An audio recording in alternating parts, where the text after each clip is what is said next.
Hello. What? Ice swimming competition? You want me in your team? No way. I never do ice swimming. But ice fishing, yes. Hello. Moi. Terve. Terve.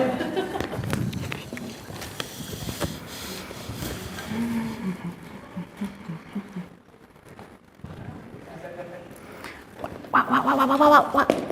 Oh no.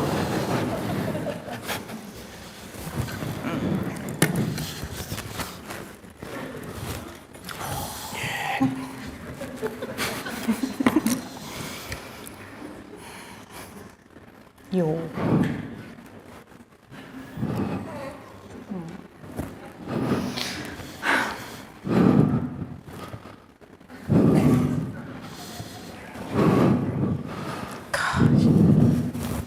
I think I know him. So strange. I think, isn't that this American guy? The Roger? You remember? It could be. Roger! It's you! Hey! Wow! Oh, it's so good to see you. It's really great to see you now. I'm just checking my calendar. I can't quite remember why I'm in Finland. No, but the last time, when did we saw each other the last time? In Vienna, we saw in Vienna, 2024, two years ago. Of course. Right? It was that great conference. Exactly. Yes, I remember. And now you made it to Finland from Austria. Yes, I Great. did, but I'm just checking. Let me just ask ChatGPT, what am I doing in Finland at the moment? Yeah, I don't know. I can't. I don't know. I don't know why I'm here. But look, all these people. Why are they here? It's a good question. Wait. Oh, sure, of course. The Winter Swimming World Championships this week in Oulu. That's why they're here. Winter Swimming World Championships in winter. Yeah, I know, it's odd, right? But Finns like these crazy things to do. No. So let me see, maybe... Oh, no, I know. It's the Frozen People Festival in Oulu. Frozen People Festival. Yeah. That sounds pretty cool. I don't think that all those people would come here for something like that, though. Yeah, that's right. They don't look like that. I know.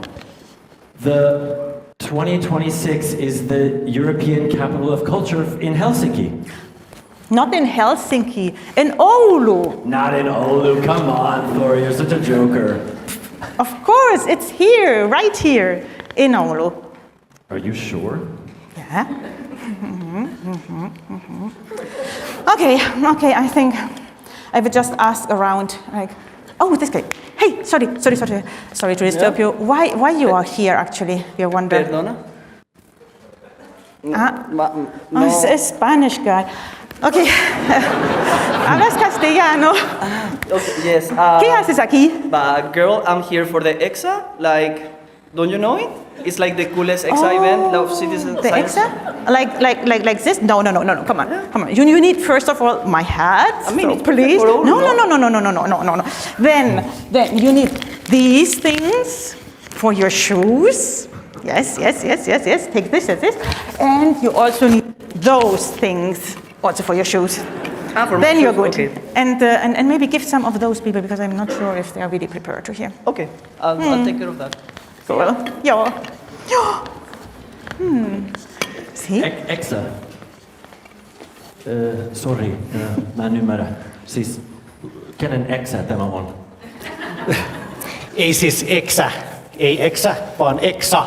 ECSA. Joo, mutta konferenssi. siis miksi kaikki mun ECSAt niin järjestää tämän konferenssin nyt? ECSA. Okei. Ei huolta. Okei, joo. Don't worry. Got it, mate. ECSA, citizen science. Okay. Citizen science in Finland. But of course. Why?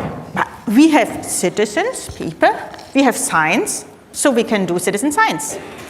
Okay. And we have in Finland the cutest animal in the world. It's perfect for citizen science. The flying squirrel. And somewhere there, Stefan, the flying squirrel man here in the audience. And we also have the wolverine. And the Wolverine has really cute poo, and many people collect those as well. And even here in this university, we have a very lively citizen science network led by Mickey. There's Mickey over there. Hey, Mickey! And also Heidi and others. Okay, And but also- can I just ask how many people came here to do all of this? Believe it or not, we have 650 registered delegates. That's 600. Wow. Okay. So basically the entire population of Finland is at the conference. That's basically the population of my sauna right now. Yes, I heard about that. Okay. And at the University of Jyväskylä, we have the, for instance, the Finnish Citizen Science Centre, and which has we have 6 leading citizen science areas at the University of Jyväskylä, and we also have co-creative citizen science. And for instance, I'm doing it, and there is my doctoral research, Minna. So. Yeah, and Finland, together with TSV, the Federation of Finnish Learned Societies, strongly supports open science. We promote transparency, accessibility, and collaboration, ensuring that research is not only produced by scientists, but shared widely with citizens and communities, strengthening both the quality and impact of research. And this makes citizen science a central and integral part of the Finnish scientific ecosystem. Yes. See? Onko kahvi? Somessa on aina kahvia. Sitten pärjätään. Mitä jos kahvi loppuu? Ei ehkä puhuta siitä. There will be coffee. There will be coffee. Don't worry, don't worry. We will have coffee for you as well. Actually, now we have really the essential set. We have coffee. We have wonderful people. So should we welcome everyone? Yes. Yes. Tervetuloa Ouluun.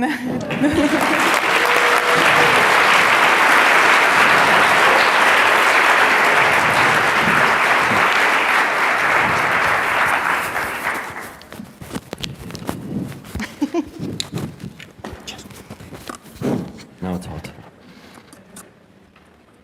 Dear distinguished guests, colleagues, friends, in Finland, as you may have heard, we are a people of few words. And so in appropriately Finnish style, we will try to keep this very short. My name is Roger Norum. I am a professor of cultural anthropology here at the University of Oulu, and I'm one of the co-chairs of the conference.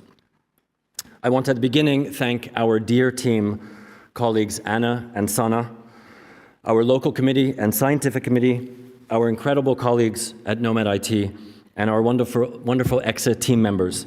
You have really made this all possible. Thora and I may be chairs, but you guys are the tables.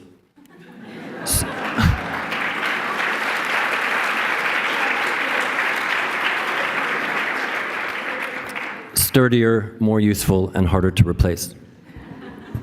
Some of you in the audience may know that despite me having been in Oulu for almost 10 years, I've had a remarkably difficult time getting friends and family of mine based in New York to come visit me here in Oulu. They often give me the excuse, oh, it's too cold there, or there's no pizza in Oulu, which is not true. There's 49 pizza restaurants in Oulu city.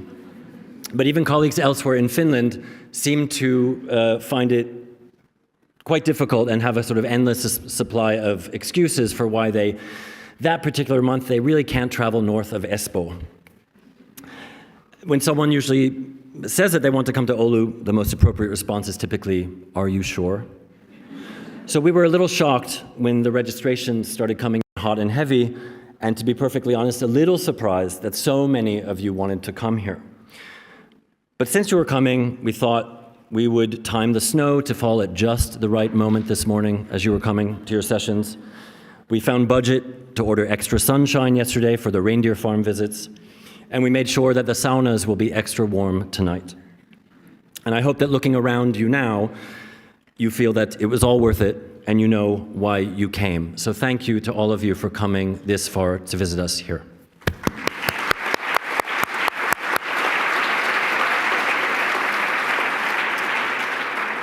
This is the largest ECSA conference ever.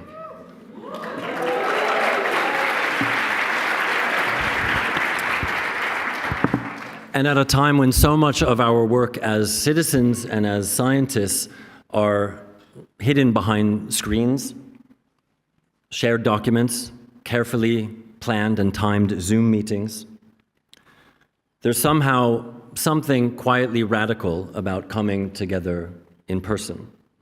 To sit in the same room, to meet in the corridor or on a couch, to have a coffee together. In a world that often feels fragmented and frayed at the edges, coming together is not incidental. It is meaningful and it is necessary. And indeed, I think that bringing people together right now is one of the most important and powerful things that we can do. A conference like ECSA 2026 is not just a collection of panels, presentations, and posters, although we do have many of those for you here. It is an infrastructure for a connection. It is where collaborations begin that none of us could ever have imagined or planned for, and certainly not in a Zoom room. It's where we remember that we are not working in isolation, that we are part of something larger than our individual projects and our many deadlines. But community does not happen on its own. It needs to be cultivated. It needs openness, generosity, and even sometimes a willingness to feel a little bit uncomfortable. One thing that as a relative newcomer to Finland, I can say that Finns excel in is the awkward moment. This is that brief silence after a comment, the pause before someone responds, the shared stillness in an elevator or at the start of a meeting. But in Finland, these moments are actually not considered to be awkward at all. They are not considered to be failures of the social. They are in fact often signs of respect. Silence can indicate that words are being weighed carefully, that space is being given to others, that speech is not used to dominate, but to contribute with intention. So the awkward moment, in a sense, is not awkward, it is not empty, it is full of meaning and full of listening. And perhaps there is something in that for us here. Community is not only built through eloquent presentations or confident networking, it's also built through pauses, through thoughtful attention, through the quiet recognition that we are thinking together before we speak. These moments that we have together over the next few days are fleeting. They will not last forever. So I invite you, while you're here, to step a little bit out of your boxes, to feel a little bit awkward, and introduce yourself to someone that you don't know. Ask strange questions, listen carefully, share generously, and if an awkward silence appears, take it in, embrace it. It might mean that something meaningful is taking shape. For Thora and I, ECSA 2026 will be a success if unexpected connections are made, and if we all leave here feeling a little bit more connected and a little less alone in the important work that we do. Thank you.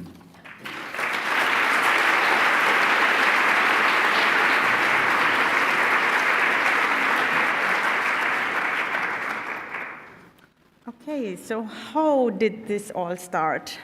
How did we get here and you here in these seats? Roger and I have been attending ECSA conferences over the past several years now and have seen a very strong community growing. And also here at the Faculty of Humanities and in Biodiverse Anthropocenes at the University of Oulu, we have been trying to build a strong community of engaged researchers who work and are committed to participatory science.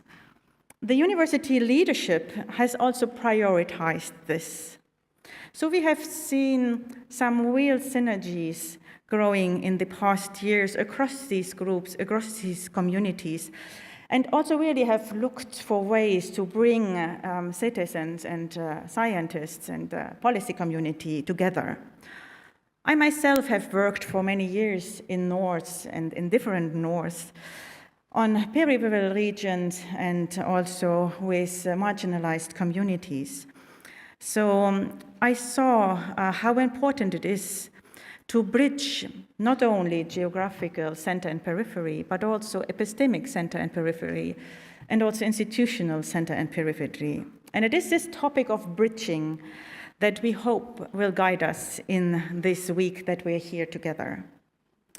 But as you know, building a bridge is not that cheap, and building a bridge in winter is especially expensive. And so we are very lucky that many organizations, many groups, many people are working with us, have supported us in this adventure to host the ECSA 2026 conference here in Oulu.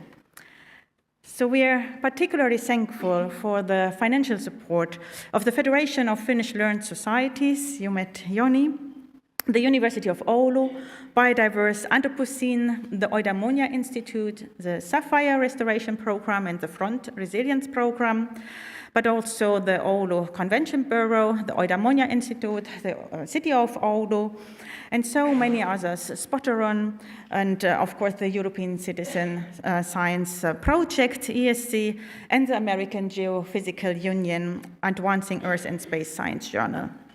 But by far the most important contribution comes from all of you. You have given up your valuable time to come here. You have given up your comfortable, warm sofas to brave the cold, to jump into 20 centimeters of snow, yesterday to walk on the frozen sea, just to join us here in this wonderful time. And in return for your offer, we also, or for your effort and for your trust also in the Finnish weather systems, we really have some nice menu cuisine for you with northern flavors. During this week, we have more than 50 sessions, round tables, also workshops for you. We have a poster session with over 120 posters, and we borrowed from our friends in Vienna 2024 a very liquid approach, let's say, to lubricate your conversations during the poster session. We have working group meetings, we have publisher meetings, we have the northernmost citizen science festival in the world here on Friday in Oulu as part of our conference. We have a roundtable on Saturday on northern cultures with distinguished and award-winning authors and guest speakers. And we have important networking communities, as Roger said. It is all about building relations and building connections. So please join us also this evening when we will have our reception at the City Hall. And if that is not enough for you to get to know each other, then you're warmly invited to take the river sauna every evening. Or you can also join us for the karaoke bar also tonight. Or you can just enjoy yoga every morning in the snow, outside, in the cold. So with this, I also have to say, and I think you noticed this all, that our ECSA 2026 local committee, all on their own, has managed to get Oulu to be the host of the European Cultural Capital 2026. So that's just for you. So please take advantage of this gift. But we also wanted to be not just creative, but to really have creativity run through the conference, not just as an add-on. So please expect to be surprised, expect to see art pieces suddenly popping up next to you. Please visit our art salon to kind of dive into a world of senses, tasting, of making things, of doing things, of listening in. It's an art salon that is run by our local researchers and also local artists. And for those of you who have been to ECSA conferences before, you know the very special kind of connective spirit that our citizen science family so much is nurturing and caring for. And for those who are new to the ECSA, as Roger said, and I gladly echo, please be open to each other, listen with curiosity, listen with respect, and be open and talk to your neighbors maybe if you don't know them yet. And share your project, share your experience, and just help to make citizen science becoming more meaningful, more magically, and more creatively co-creative. So, we have in Finland a high trust in science. More than 85% of Finnish population trust in science, and so we thought that we could kick off this conference with one of the institutions that we have in Finland, the Ministry of Science and Culture. And it is now my honor and my pleasure to share a welcome greeting from Mari-Leena Talvitie, the Minister of Science and Culture of Finland. Minister Talvitie is a native-born Oulu resident, and she has studied environmental technology here at our university. And she had planned to be with us in this opening meeting in person, but unfortunately her official parliamentarian duties asked her to be in Helsinki today. But she has, however, sent her warmest greetings and support for our ECSA 2020 conference in this short video that we will share now with you.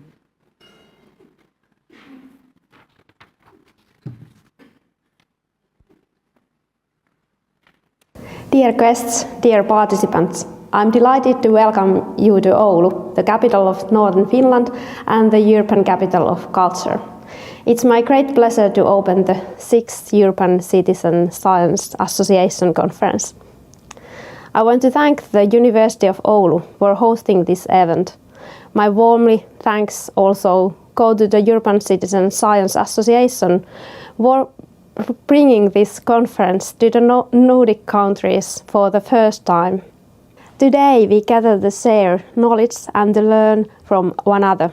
We are here to explore new research and to strengthen our professional networks.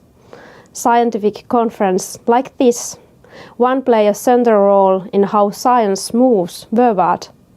They give researchers a place to present their work and to discuss new ideas. Many important breakthroughs start from these kind of meetings and conversations.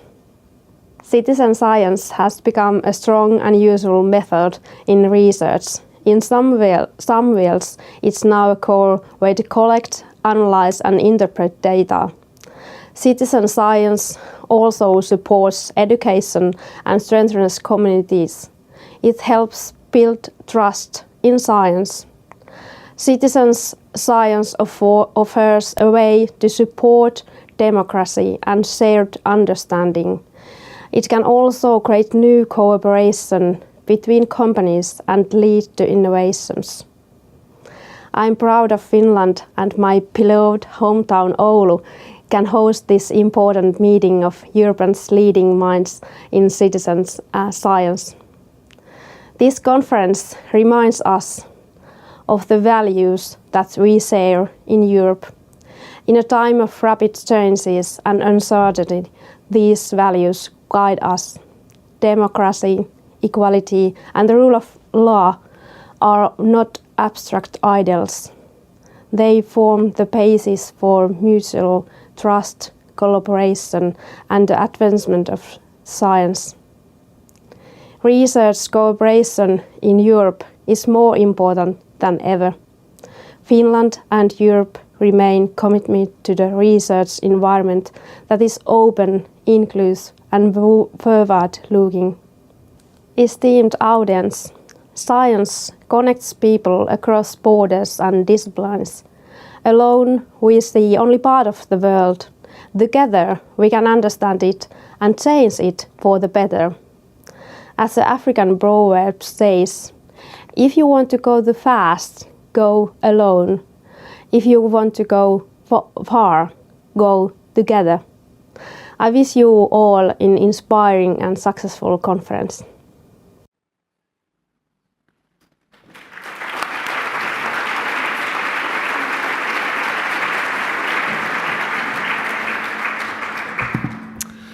I would like now to introduce our Vice-Rector for Research at the University of Oulu, Matti Latva-Aho, to offer words of welcome on behalf of the university. Please, Matti.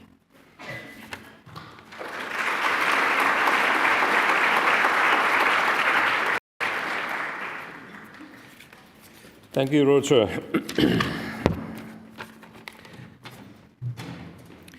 Ladies and gentlemen, distinguished colleagues and dear guests, It is my great pleasure to welcome you to Oulu and to the ECSA 26 conference.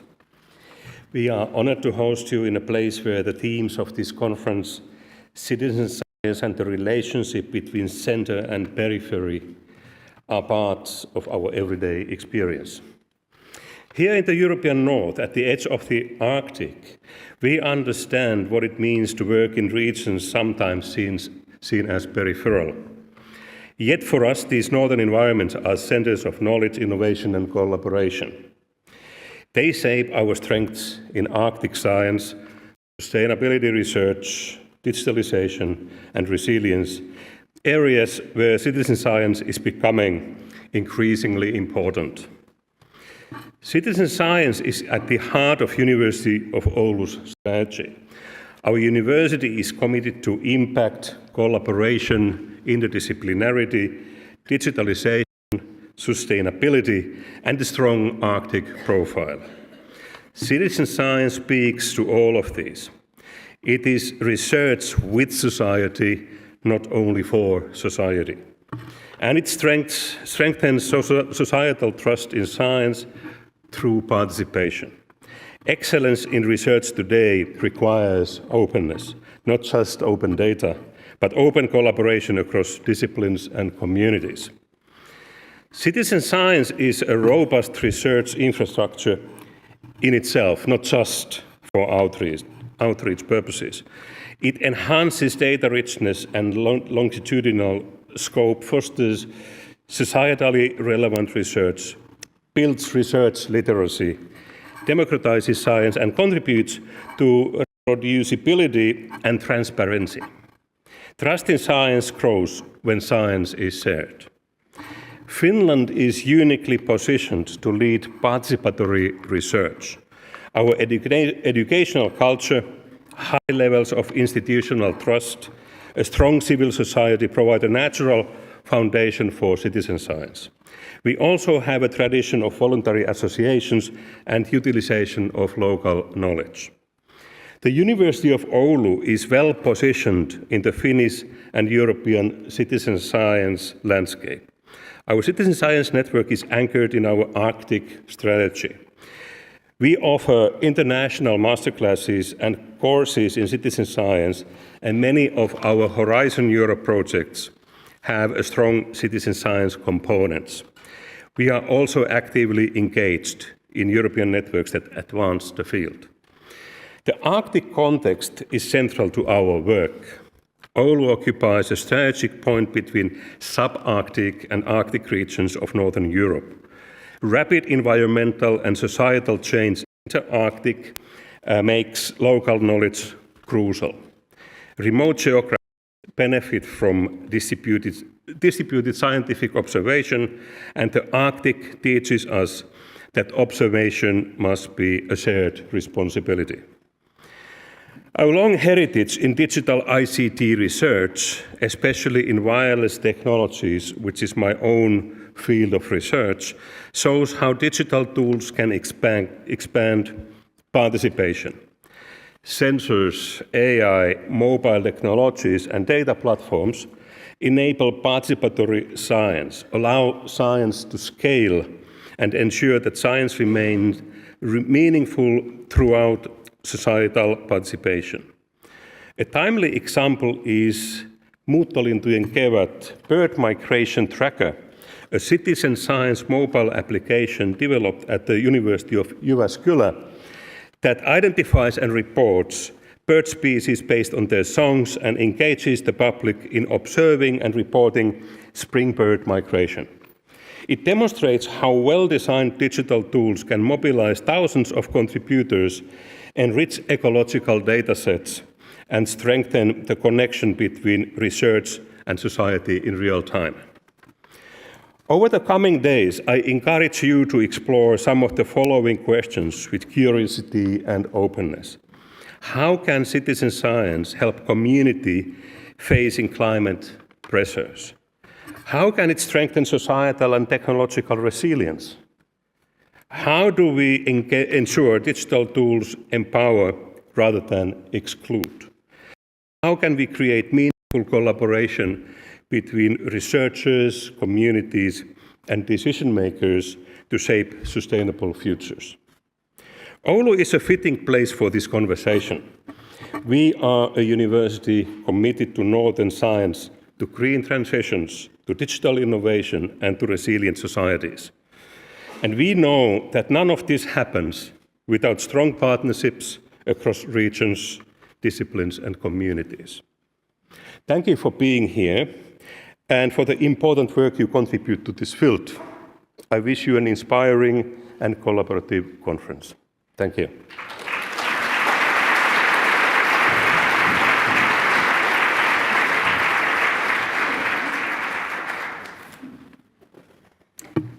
Thank you very much, Vice-Rector, and for these stimulating questions as well, who will guide us for the next days. And this is now our great pleasure to invite on stage the ECSA directorship. Roger and I, also with Anna and Sana, are immensely grateful for the company that you were really doing this journey together with us over the past years. And we are more than grateful and happy now that it all happened.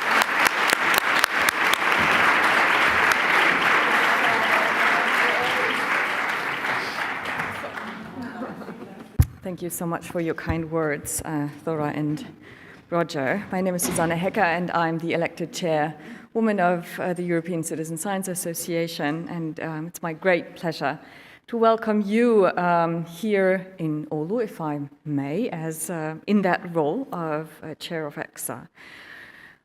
Over the past years, ECSA has grown not only in scale, as we can see, and I think 650 is my favorite number now, but also in depth and diversity.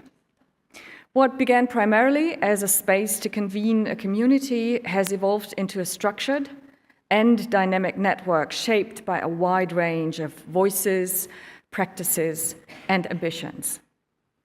Across Europe and beyond, our members, working groups, and partners have advanced citizen science as a way of doing research that is collaborative, inclusive, and socially, politically, and scientifically relevant, whilst implementing international frameworks like the Sustainable Development Goals or the European Open Science Framework.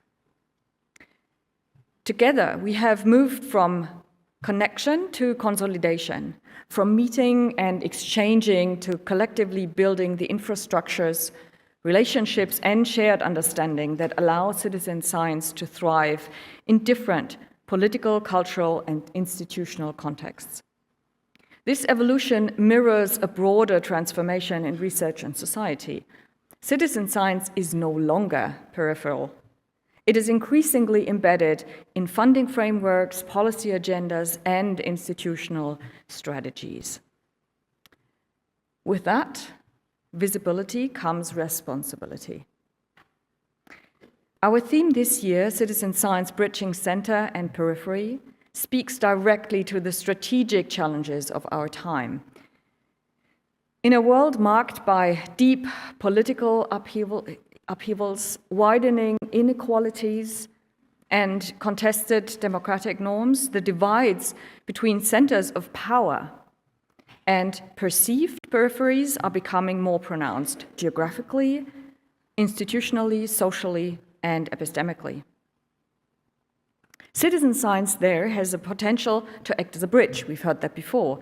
It can connect metropolitan research institutions with rural regions, established universities with grassroots initiatives, policy agendas with lived experience, and scientific expertise with invaluable local and indigenous knowledge. But bridging is not a given. It requires intentional design, equitable partnerships, resource distribution or redistribution, and awareness and willingness to question who defines agendas and whose knowledge counts. Not the least, it requires respect. On a personal note, I am deeply moved to stand here today. 10 years ago, in 2016, I had the privilege to organize the first Citizen Science Conference in Berlin with many partners, and many of you are here today. Now, in 2026, to open our 6th conference in Oulu, the European Capital of Culture, reconnecting with long-standing partners and friends, and welcoming new faces, practitioners, and scholars into our community is both humbling and inspiring. We believe in the power of the people, not as a rhetoric, but as a strategic principle. When research meaningfully includes those who are often positioned at the margins, it strengthens both scientific quality and democratic resilience. Bridging center and periphery is therefore not only a methodological ambition, it is a societal commitment. Let us use these days in Oulu to examine where divides persist, where connections are working, and how we can collectively shape a citizen science landscape that is inclusive, robust, and future-oriented. Thank you, Thora, thank you, Roger, and their amazing team for preparing table and chairs, especially Anna and Sana, as well as everybody else involved. Now it is up to all of us, the participants, to make the most out of it. Thanks to the University of Oulu and the city of Oulu for hosting and supporting the conference, and thanks to the government of Finland for their ongoing support for citizen science. Thank you very much.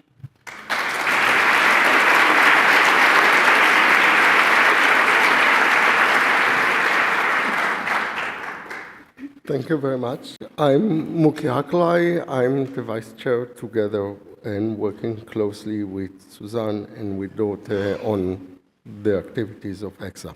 And ECSA, as we just heard, is a community. So anyone here was in the conference in 2016? Please stand up.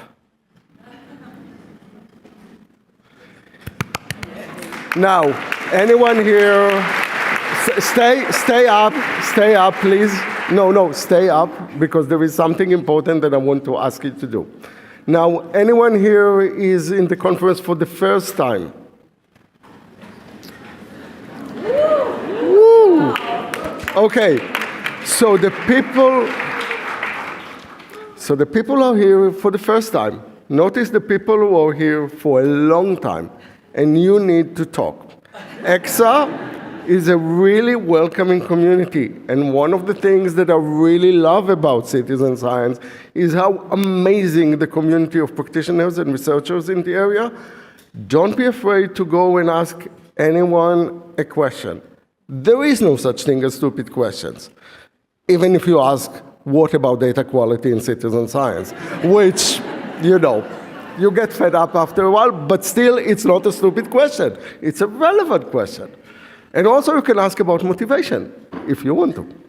But that's the kind of thing, so thank you very much. And just remember, this is your opportunity, even if you are a newcomer and it's your first time, or if you've been here for all the way through and you know a lot of friends, do give up the space to make sure that those newcomers are integrated into our community and becoming really familiar with what's going on and being able to join in, and we're not kind of becoming exclusive in any way.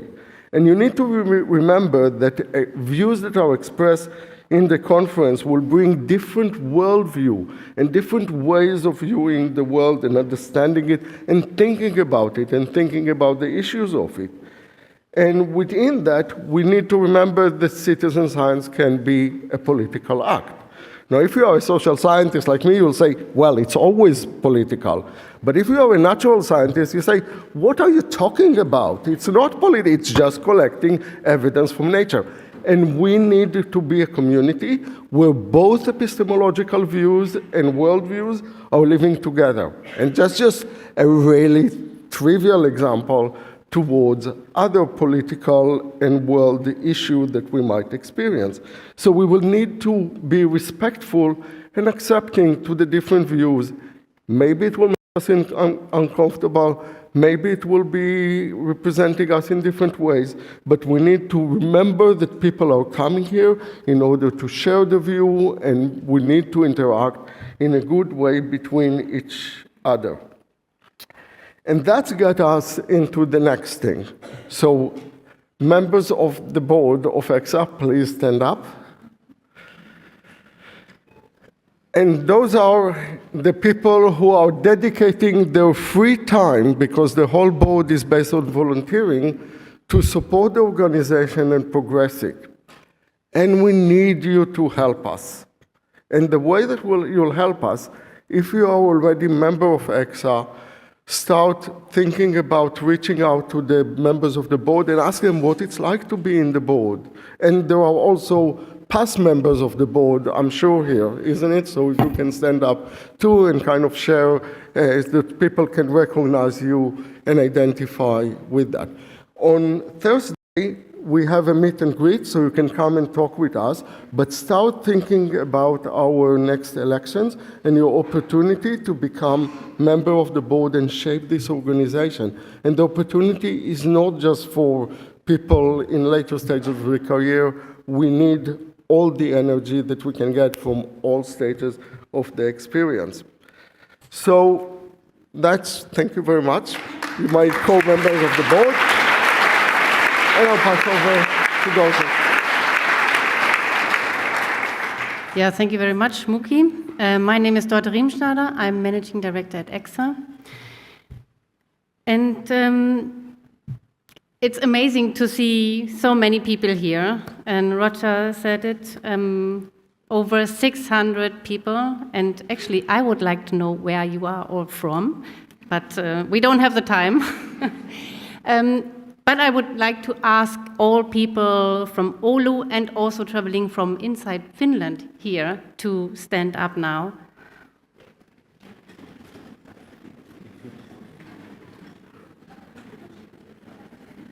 Thank you. That's also many. And now, thanks. And now I would like to ask the people from outside Europe to stand up. Also, a few. Thank you. This is a very high interest, and we are astonished about this interest, and we are also super happy about it. And it raises also questions. What does it tell us about the citizen science community in Europe and also internationally?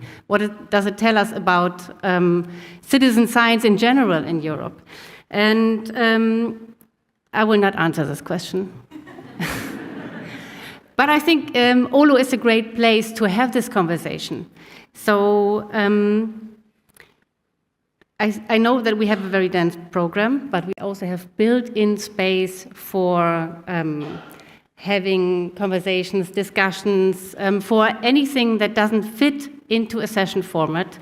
So I would like to ask if you use this time, talk to people outside of your network, make these conversations about things that are on your head, come with your unguarded questions. And I think most important, enjoy this conference and welcome.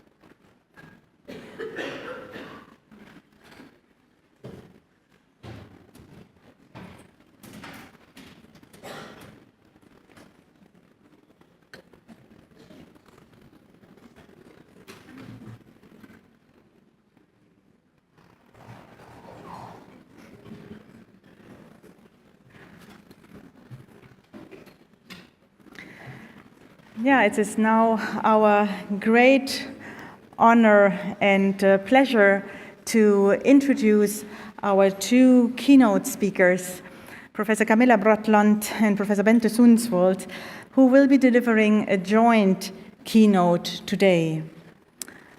Camilla Brattland is a coastal Sami person from Keyford in northern Sápmi, on the Norwegian side of Sápmi, and also professor at UiT, the Arctic University of Norway. And she is doing research on the intersection of indigenous Sami knowledge, environmental governance, and community-led research. So Camilla's research centers on mostly Sami knowledge systems, on seascapes and waterscapes, and the participation of Sami and other indigenous peoples in environmental governance, particularly within the blue social and ecological systems, where, as you will see, identity, livelihoods, language, culture, memory, stories are all intertwined. Camilla is widely recognized and definitely a model for many of us for the approaches that she uses in her research that place communities at the very heart of knowledge production and ensure that knowledge is not only respected and preserved, but also cared for and carried forward.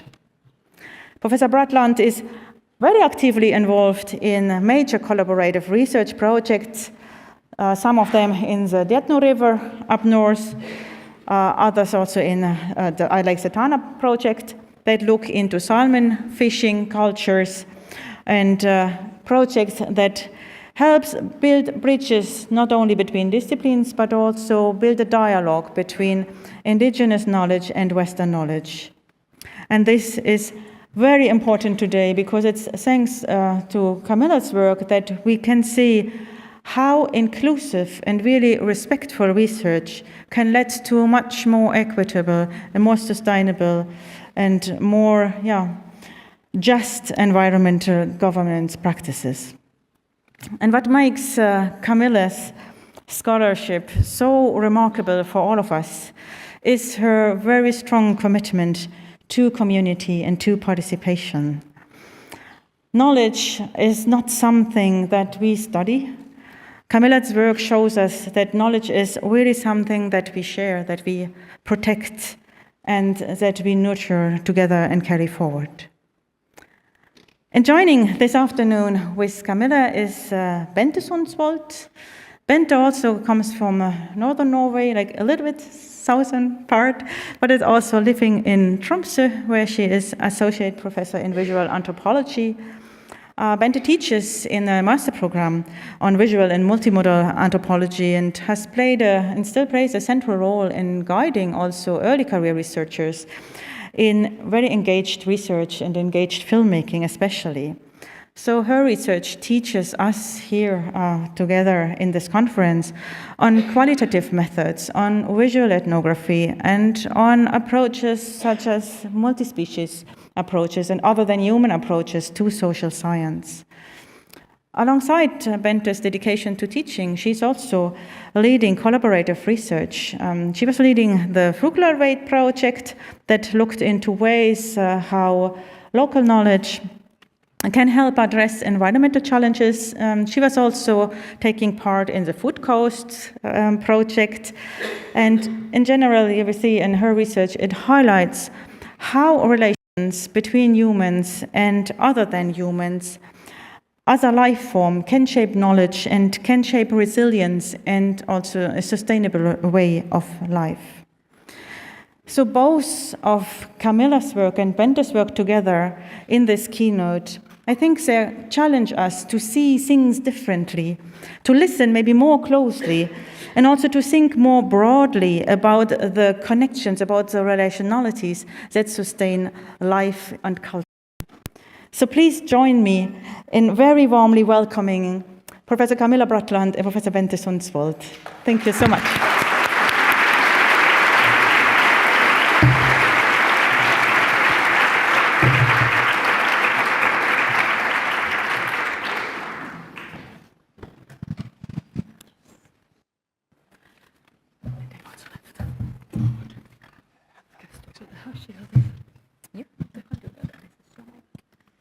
Okay. Thank you so much, Thora, for the fantastic introduction. And now I feel very humble to try to fulfill all of these expectations. So no 10-minute break for us, but we'll make you a little bit relaxed also as we speak. So just need a few moments to get set up here.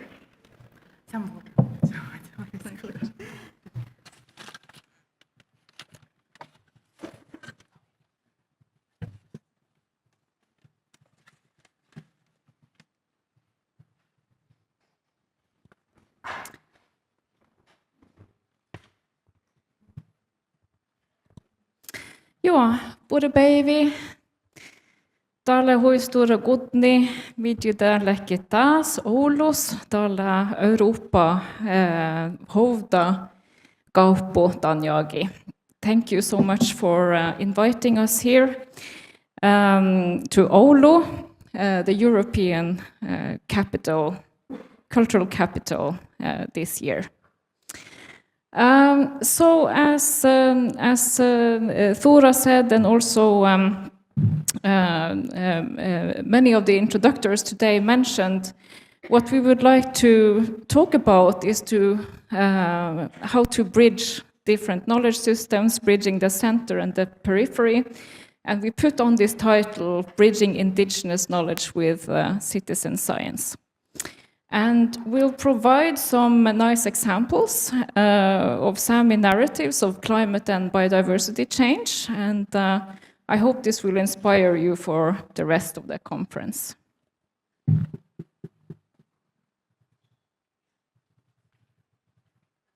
So Matti said that Oulu is on the periphery. And our case is from the Porsangerfjord in the very north of Norway, and we think about that perhaps as a center sometimes, but today perhaps it's more on the periphery. And we are coming here to Oulu as what we see as a center today.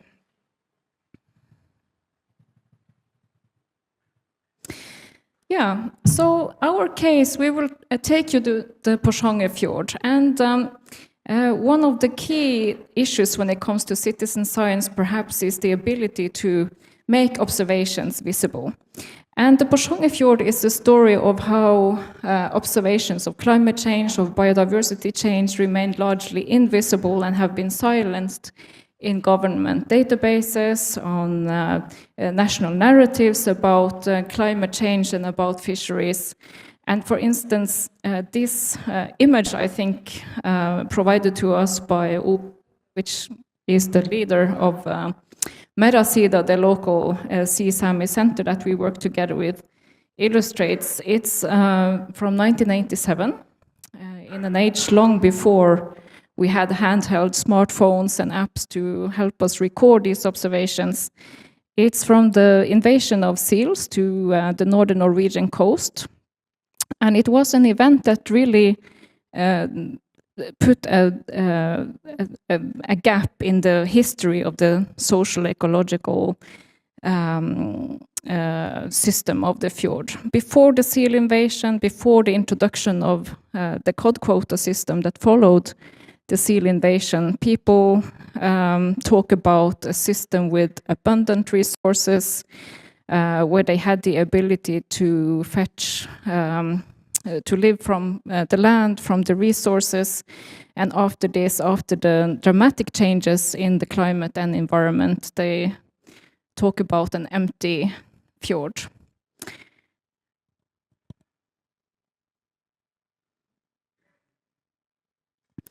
Yeah, some of these projects that we have been working on have been converted into story maps, data sets, and some of them are now also available through Arctic projects and Arctic initiatives to connect different Arctic observing systems, such as the Arctic Passion project and other systems such as the Eloka network.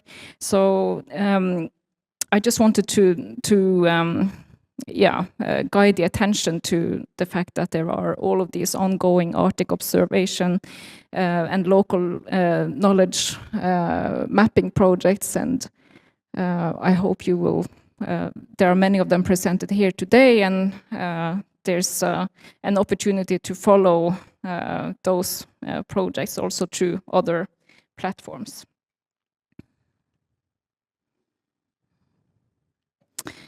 We'll show a film now to exemplify the indigenous knowledge and the feelings about the climate and biodiversity changes that I try to describe. And I'll give the word to Bente so she can explain a little bit about the film.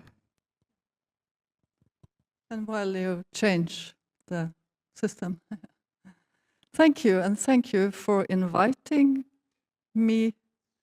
Should say to Camilla. It's Camilla who asked me to come with her to Oulu. So a bit about some of the ideas we are working with in this presentation is how to, it was said, how to link the epistemology, the knowledge base, and the worldviews in citizen science or in management overall. And that's not an easy question. So we are trying throughout this presentation to have some film clips, sequences made in several projects we have had together in Porsanger the past 10 years or so.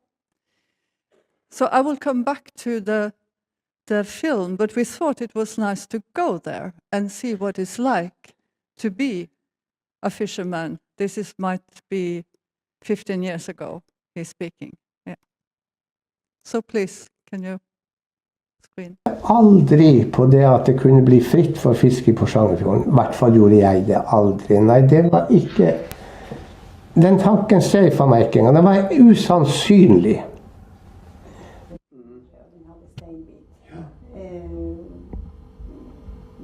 Og nå det mindre mat. Så det betyr da at det mindre steinbit og...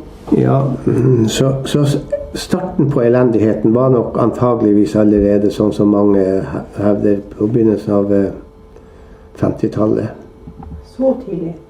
Ja, når de her sildesnørperne kom inn, da startet man elendigheten. For da kom de inn og tok all silda som var inne her. Også den bestand som hørte til i Porsanger. Man tømte rett og slett fjorden for sild. Og nå når man ute og reiser i verden, så ja, hvor kommer du fra? Ja, fra Porsanger. I Porsanger. Dæken hva sild vi tok der i 50-tallet. Jeg må nesten beherske meg for ikke å fly i stupen på. Men det er klart, folk snakker så visste jo ikke. De trodde også sånn som vi andre. Nei, havet er utømmelig. Men man begynte å reagere på seisnørpere som kom hit på 70-tallet. Det begynte man også å knurre på. Når de kom og så tok den der små seien som var under 1 kilo. Skal vi se. Det var ofte at man hadde stor sei her og helt inni her på 60-tallet. Altså stor sei, da mener jeg sånn over 6 kilo. På 70-tallet så var den ikke inni her, men den var enda her, men ikke stor sei. Da hadde man liksom stabbseien. På 80-tallet så hadde man grønnsporingene enda her. Små sei og grønnsporinger, det hadde man enda inni her. Men etter hvert så var faktisk stabbseien også borte. Storseien og stabbseien og også grønnsporingen. Og nå vet jeg ikke hvor langt ut igjen du må for oss å finne det. Kanskje helt ut til kjæs. Dere ser jo sikkert en god del med båter, men det er krabbe. Det er krabbefangster.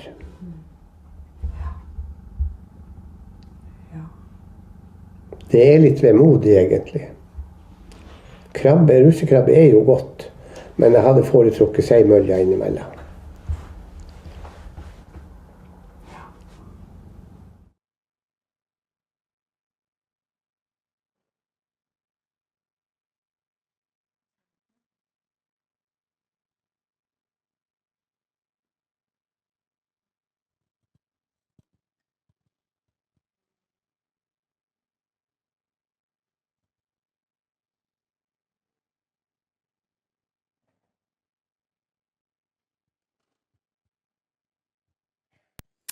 Okay, so while we wait for, yeah.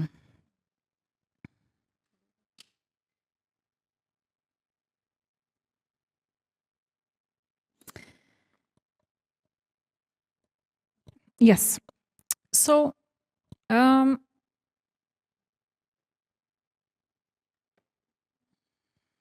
yeah.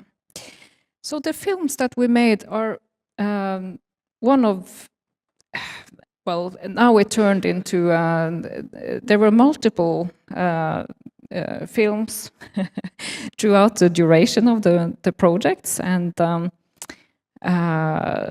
in the end it turned out that we published a series of 12 videos texted in with subtitles in English, with people speaking their local languages, and drawn from an extensive fieldwork, interviews with people, collaborative work with people. And the reason why we did these films was to document the historical use, ongoing Sami caring practices of the Porsangerfjord seascape. And the methods that we also included ranged from documenting ecosystem services, fishing places, to conducting these visual ethnographies.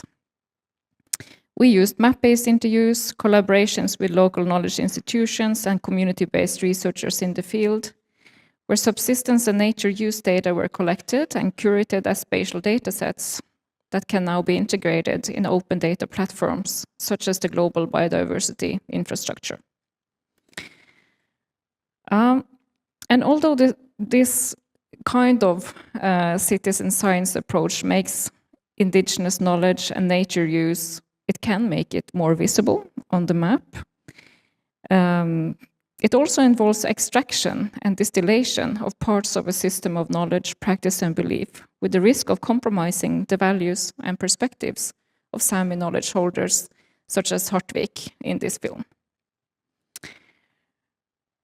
So working together with Bente, we tried to counter this effect by producing the series of videos, using story maps to narrate the temporal and spatial changes in the use of land and seascapes, as well as the contributions from nature to human well-being over time. So we hope that these narratives will convey rich and complex stories of multiple changes, which go beyond the framework of citizen science. And in the project, Merrasida, the local Sea Sami Center, has been one of the main partners.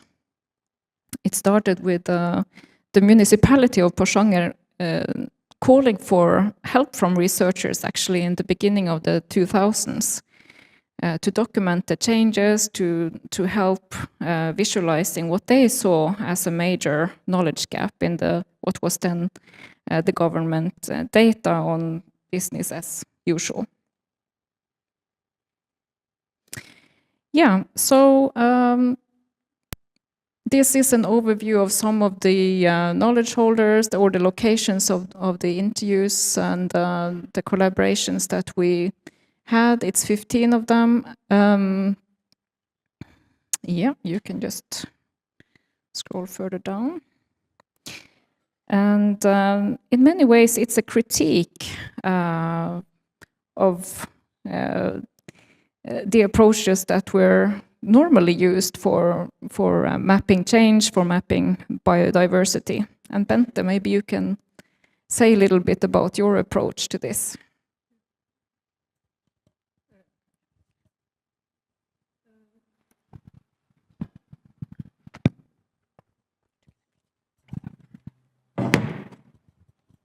I think we go back a step because I think for myself, I have learned so much by working with Camilla during these years. Coming from the academia, but also coming from a very engaged part of academia with the visual anthropology and the visual mediations and explorations. So we carry video cameras wherever we go when we in fieldwork.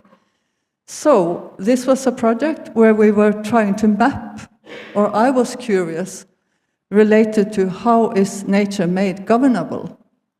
And that's a huge literature on this, inspired by the STS and the science studies approaches, which focus on practices.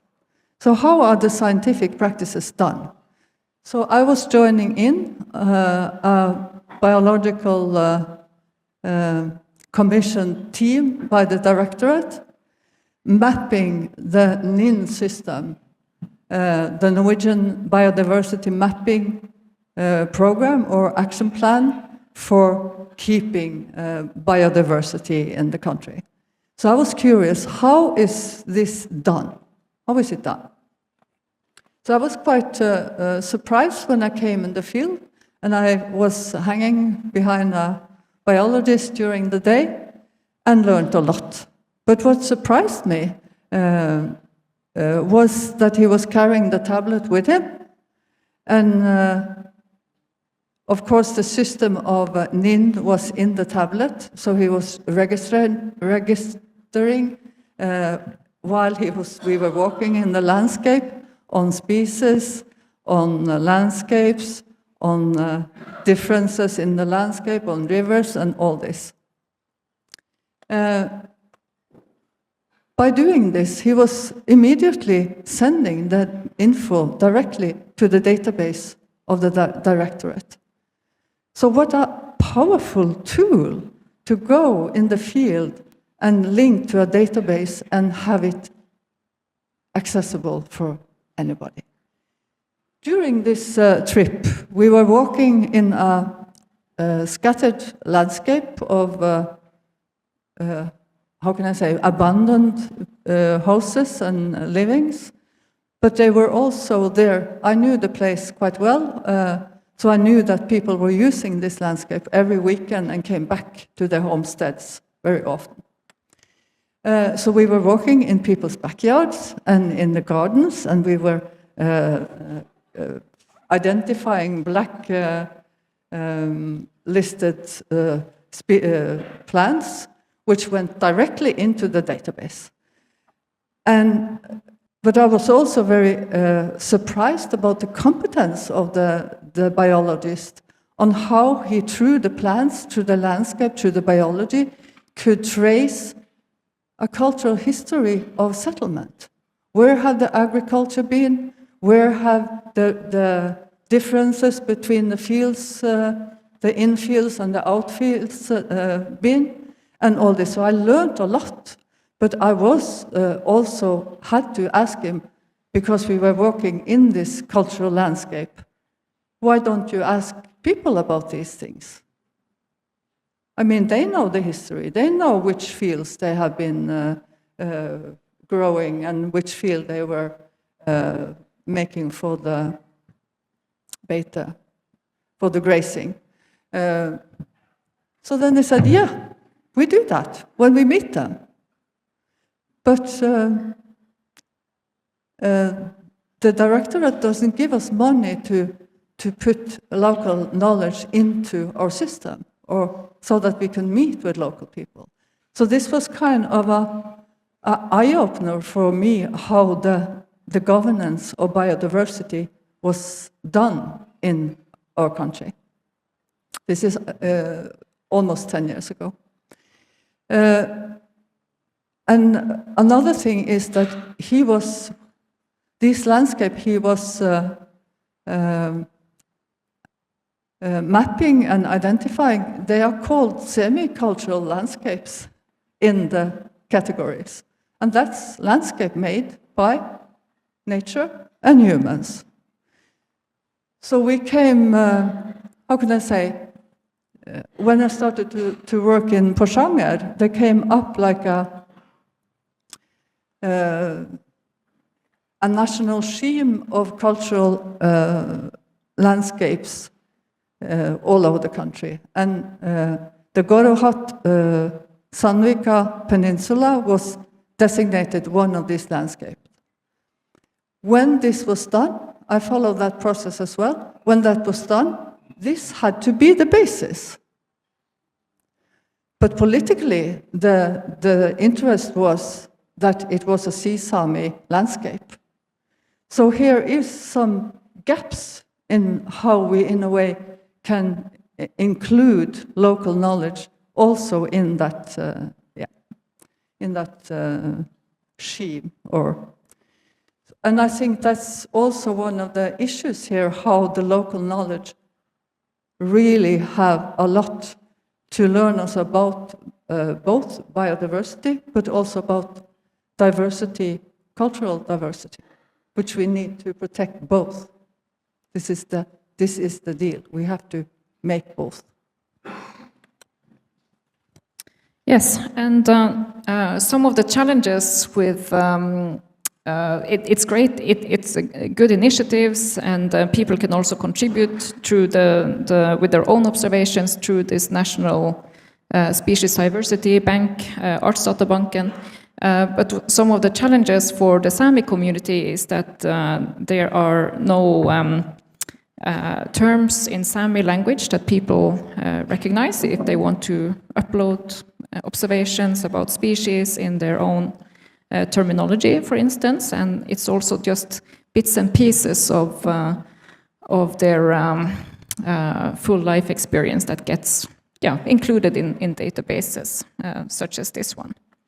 So what should we do then? And as Bente said, one of the mediums that we use are these films. And Bente, what is this one about? I think this. And if you could put on, This one is exactly about what they could have learned from talking to local people in Porsanger about the cultural landscape. And it's an irony that when it was designated, it was like a sector collaboration between agriculture, culture, and environment. But the fishery weren't there. So the border was set by the shore. And a Sea-Sami cultural landscape, a fisherman, farmer's landscape is never ending at the shore. So that's what we also learn here.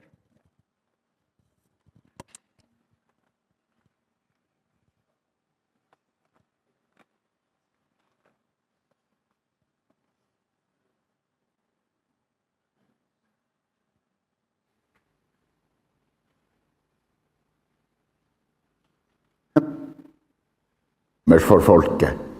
Her, det var jo bare å ro utfor her og hente kokfisk, eller sette ut noe flindregarn. Det var garantert at det var fangst. Men setter man ut flindregarn nå, så får man bare krabbe. Ja.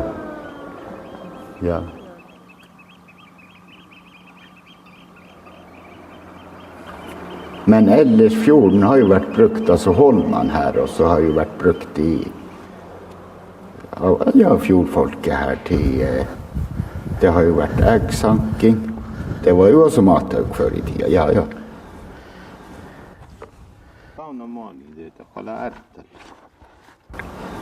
Og multer, men det er det jo fortsatt, multebærvokser, det er jo fortsatt på Herrmann her, og det plukker folk.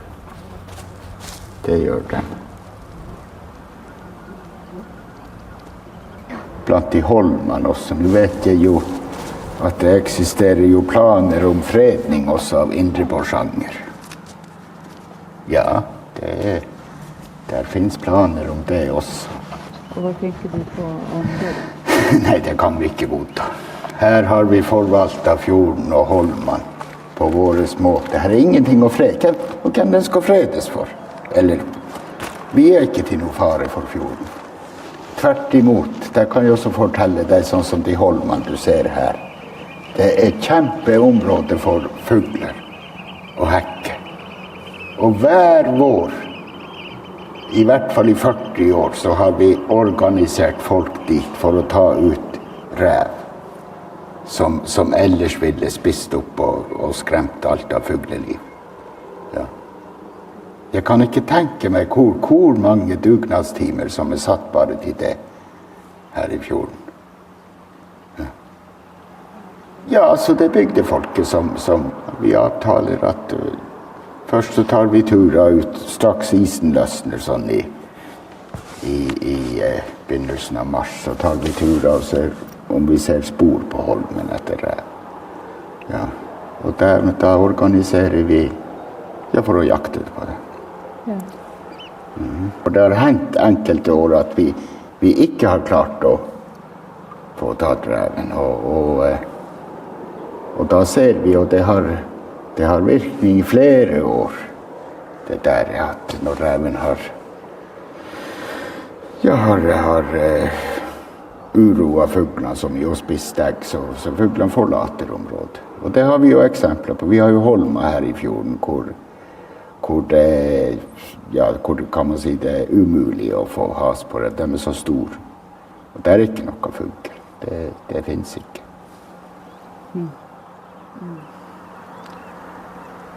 Nei, det må jeg si at bygdefolket, sjøsamene her, har tatt virkelig vare på holmene også her. Det er ikke noe annet å si om det. Ja. Og det vet jeg også, det er ikke småfiskerne her inne i fjorden som har tatt knekken på fjorden. Nei.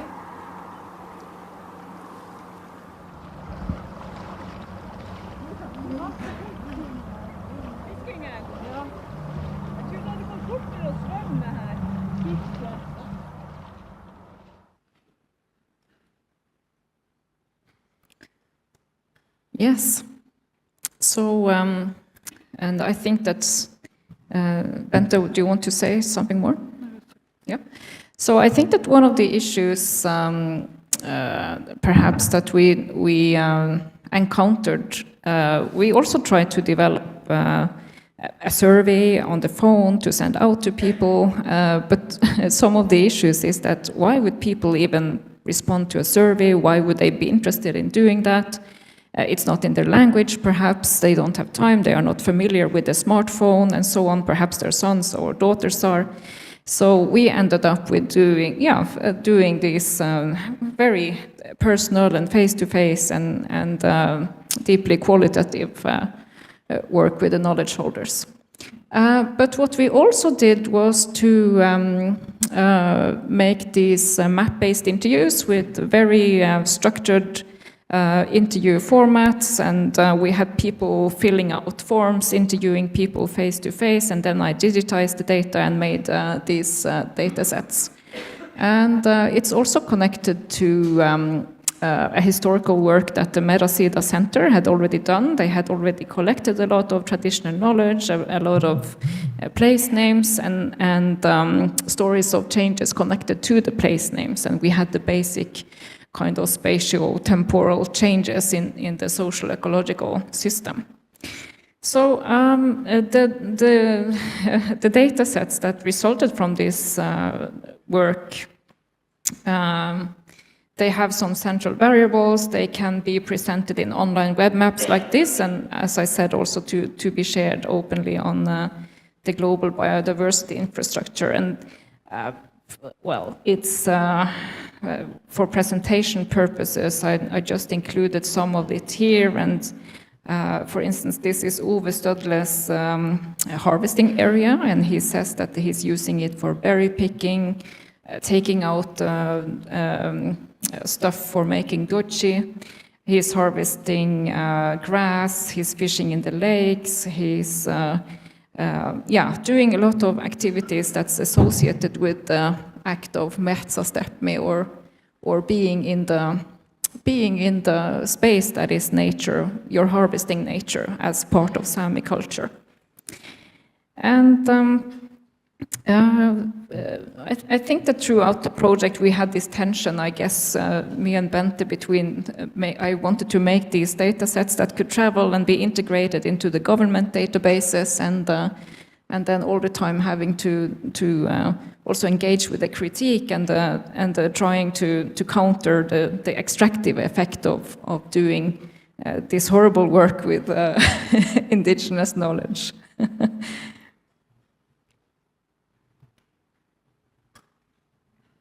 Yeah, I think that perhaps one of the effects or the results of doing this work, however, is to visualize where has the landscape and where have the practices been silenced.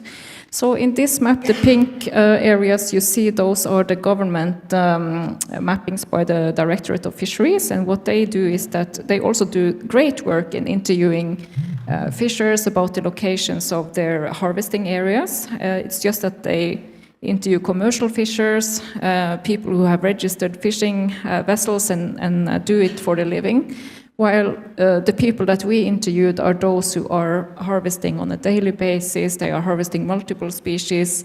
They have done it throughout their lifetimes. So perhaps one of the interesting things that I see coming out of this is exactly the method of how to map those very daily practices, which clearly do not overlap with the commercial fishing data sets.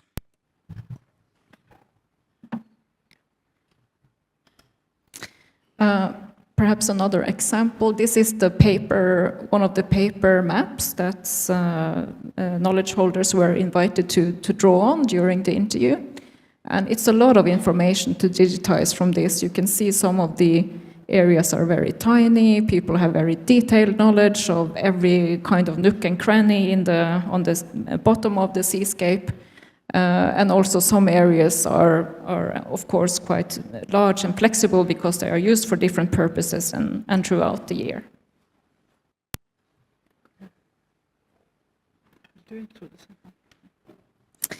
Yeah, and as I told you in the beginning, what happened then after the crash or when the fjord turned empty, and we spent a lot of time documenting the abundance that's silenced in today's maps, and I think that it's a challenge to visualize that change, and but video is a nice way of making that change visible.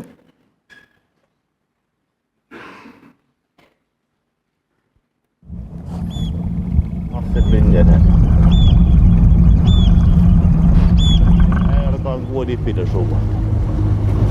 Kyllä alla vuodeskaja millä dalle och fiskar lika nog jätna täpper. Det graka en fina kaja det säger. Det är det Oulu foton samma båten här vid.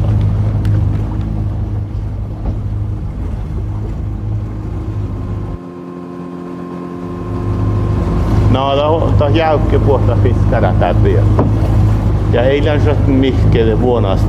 Tämä oli että piditään posanku vuonna. Ja ei kaunun saat kuoli tästä Thora olemat teikka ja tahte teki vilsuvan puolaan pyytit no viutu samasta teki ta kisse perkättai pohja. Ei perustankin pyytihän. Pitää se pyytillä.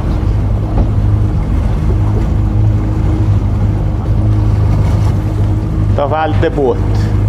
Ja piiri teki tämä jäi tarpsan vältti. Mie hoitsun tammere te vuossan kuoli. Tällä ei häjussa ikki kartta. Mutta oli kapitalistat var båt. Ja.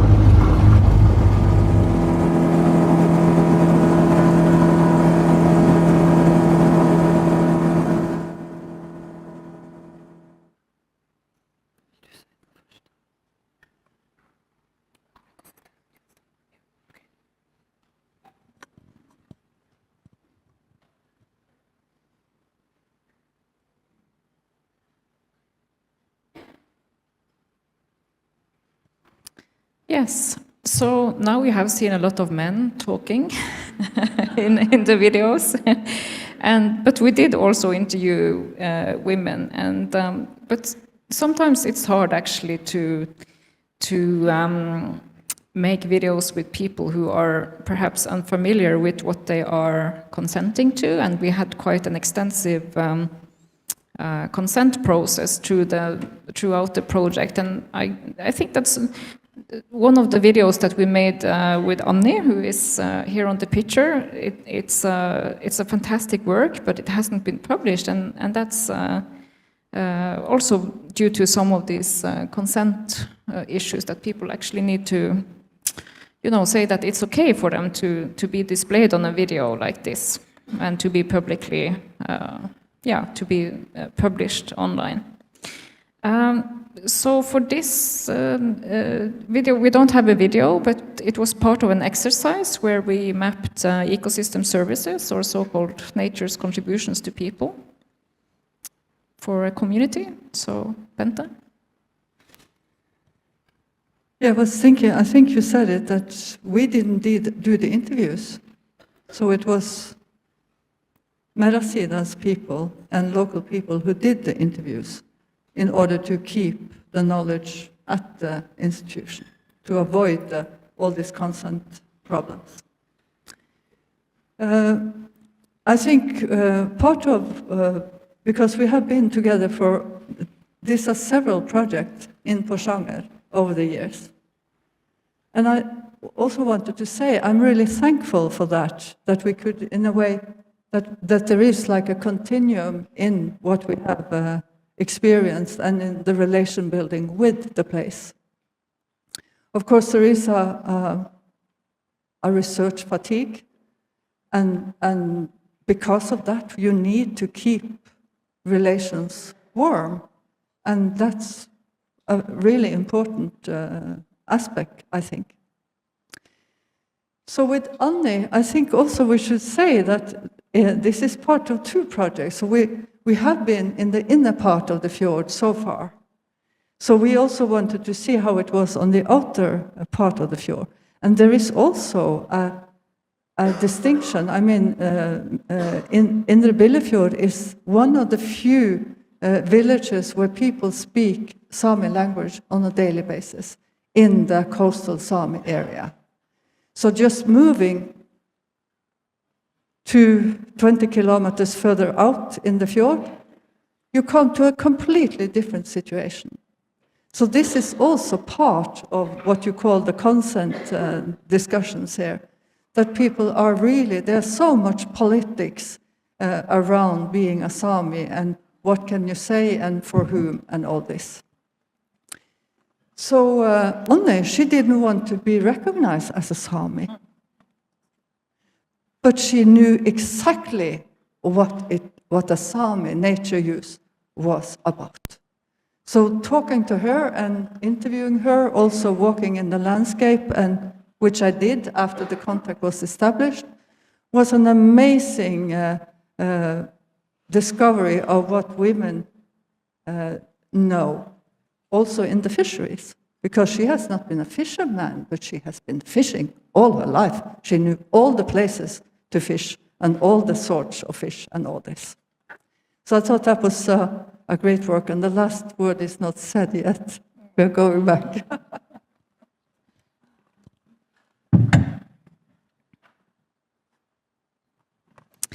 Yeah, and we're nearing the end here. So actually, based on this work, I was part of one of the reports now that's made as part of the Finnmark Commission's work. The Finnmark Commission is a commission investigating now who actually owns the land in Finnmark. As many of you perhaps know or don't know, in 2005, 90% of the ground in Finnmark was transferred from the state to local ownership, with the aim of investigating Sami rights to land and waters, local rights, ownership rights to the land. And so it has come quite far, and Porsanger was investigated just last year, and it's still ongoing. And as part of another project, they used a similar method of interviewing people about their land and resource use, and I think that this can be also a fantastic resource for future projects to make I want to make a database out of this, and then people can protest if they think it will be too extractive of indigenous knowledge systems.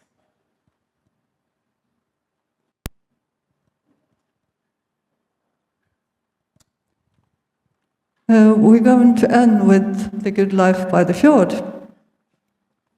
And I think that's some of if we want to get some glimpses into different life worlds, this could be one way of doing it, to let people speak for themselves and come through the screen by themselves. Of course, edited and all this, but still. And I just wanted to go back to the beginning, because the first video we saw was screened at a big meeting Camilla managed to make in Laxer, in the center of Porsanger, with the directorate, with the fishery organizations, Bivdut, the Sami fishery, the county governor, Merasida, of course, and the municipality, and all this. It was really a huge meeting. And we started with this first film. And during this meeting, Hartvik became one. There were no other local knowledge holder present in this meeting. But he became part of the discussion. So people started to refer to Hartvik, what he said during the discussions in the meeting. And I thought that was so amazingly nice to experience. So this is more to end there with how can I say, the sense of being at the place, and that's what it's all about. That's what makes us want to live where we live, and we need to keep that dimension into the mapping systems and the policy and management. No, I think that's very nicely put, and we can answer any questions afterwards.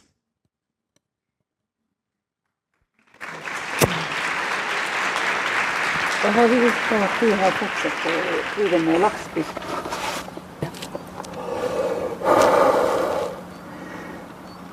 Nå, det er jo mange ting. Det er jo selvfølgelig liten det er jo en ekstra inntekt, og så er det jo en tradisjon, pluss at det er matauktig. Ja. Og så at det er veldig trivelig å holde på med det når. Ja. Mange ganger er det jo når det er dårlig vær og lite fisk, så tenker man jo at det er nå kanskje tull det her man holder på med, men nei, da man glemmer fort I dagene det har vært dårlig vær og kaldt.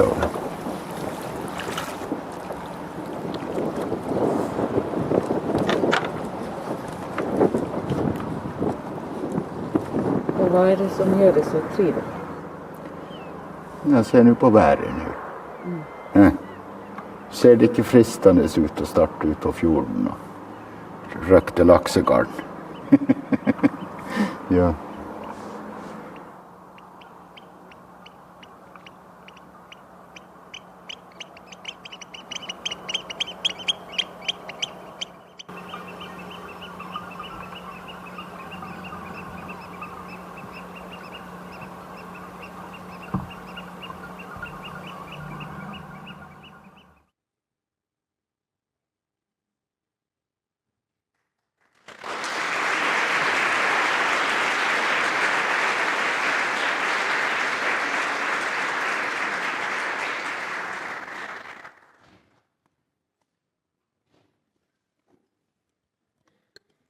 Thank you so much, both of you, for sharing this with us. It was very inspirational and very important also for this gathering. And I invite you to maybe sit down if you want, because we are standing up all the time, but you can also stay here if you prefer. And I invite everyone of you, if you have questions or comments, or if it resonates with you, what we saw, what we listened to, then please just raise your hand. We have mics here, and we'll come to give you the opportunity to ask questions to Camilla and to Bente. Do you want to sit down or no? It's fine.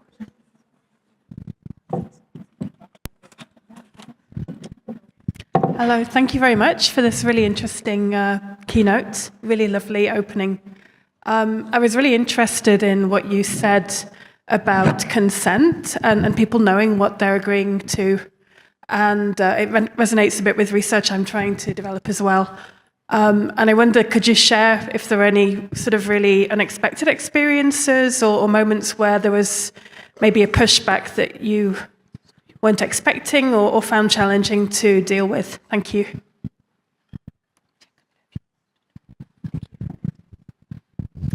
Yeah, that was an issue that we worked on quite a bit, and it's a balance between the constraints of the Norwegian system, where you have to notify a project and get the approval that you have done things correctly. And what we did when it comes to the videos is that, well, not all of the people actually consented to having the videos publicly screened, for instance, the first time when they were filmed, or there was a context where we didn't even think that this would be relevant to use in a video.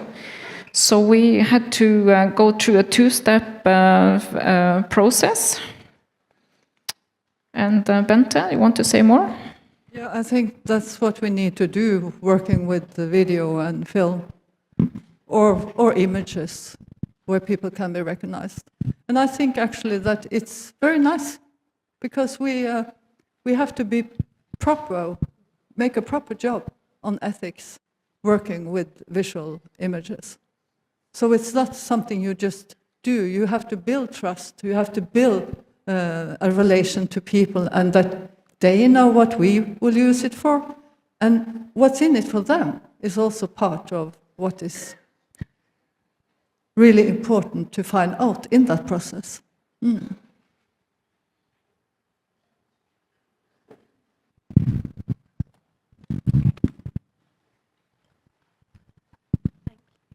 Hello. Ooh. Hi. That was really interesting. Thank you. My question is also about consent. How did you ask the community to consent when you took images of the landscape? Was it one person or a lot of people? Yeah, there's no requirement to do collective consent for the research project to be approved by the Norwegian Data Protection Officer. So we didn't encounter that question. But we did collaborate with the Mari-Leena local center on the design of the project, what kind of themes we should focus on, and they were also very much involved in picking out the knowledge holders and collaborating with us on making the field available and so on. So I very much feel that it's been this has been a co-production with the local community. Thank you.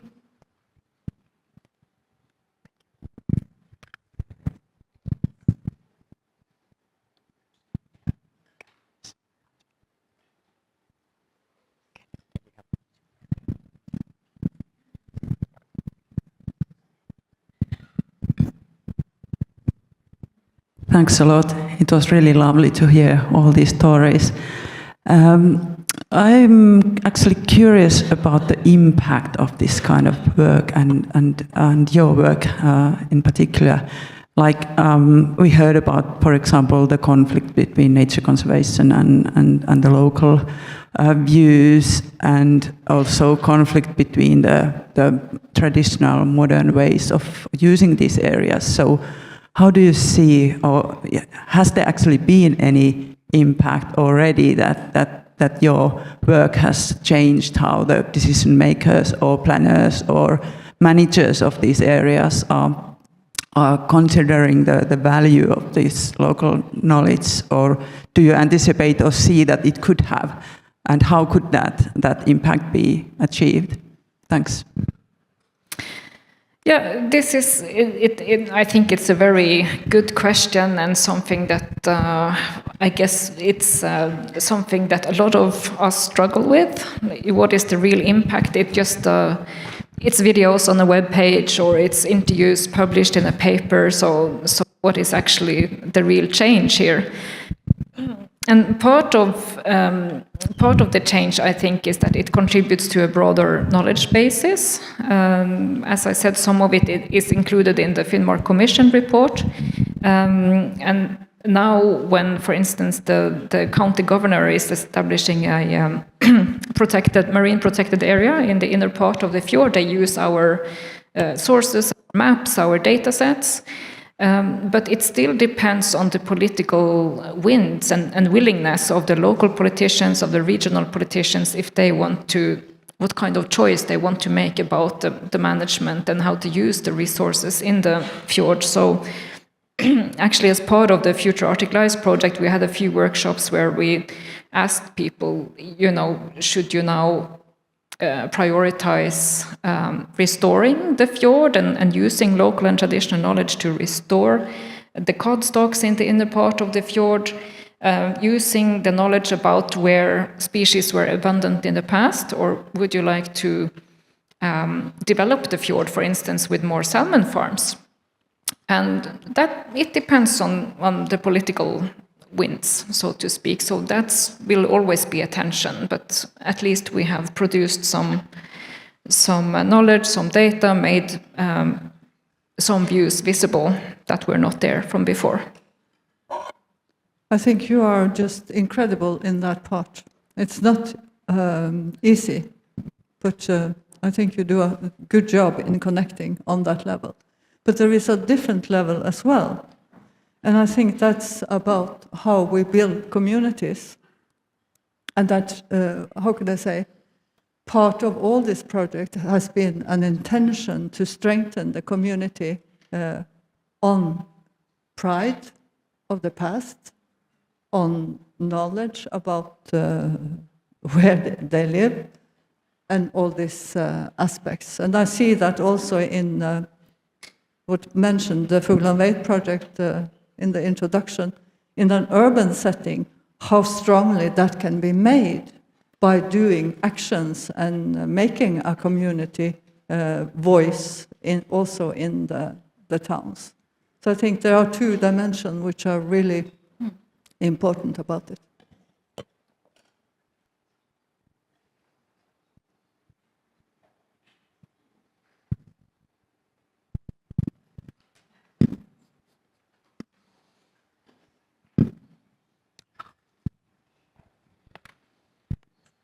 Thank you very much for sharing.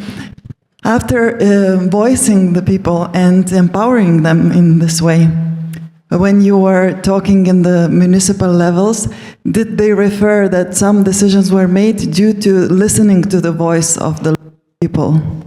Or some decisions were not made because of listening to the local people? Thank you.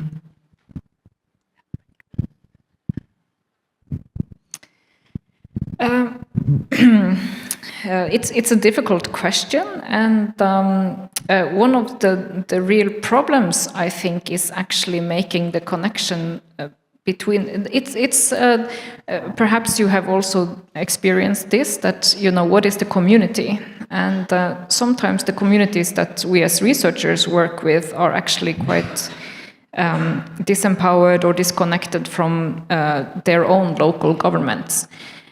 And this is perhaps one of the issues that we saw.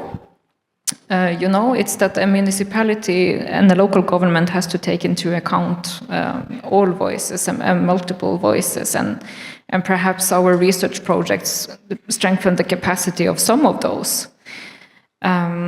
So I don't have an answer, but I will just, commend you for the great question and challenge.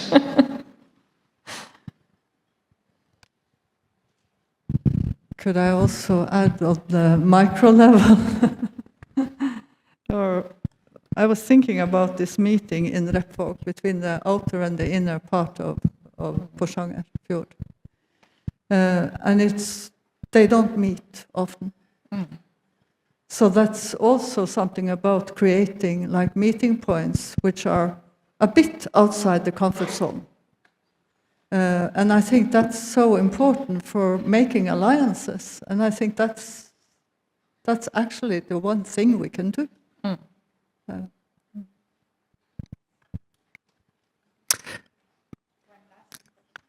Thank you. Yeah. Thank you very much for sharing your work with us. It occurs to me that that watching a video that you've created is one kind of experience, and creating the video and interacting with the people is a different kind of experience. And I'm really curious how the whole project has changed your own perceptions.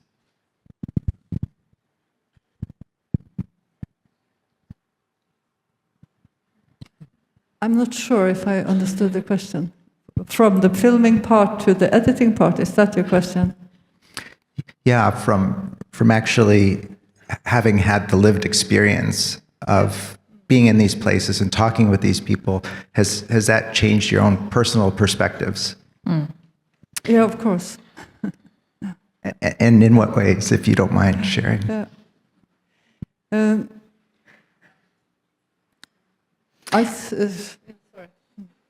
No, go ahead.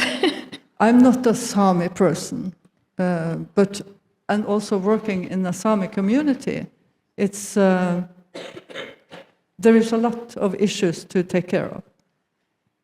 But I've been working with traditional knowledge holders my whole professional life as an anthropologist.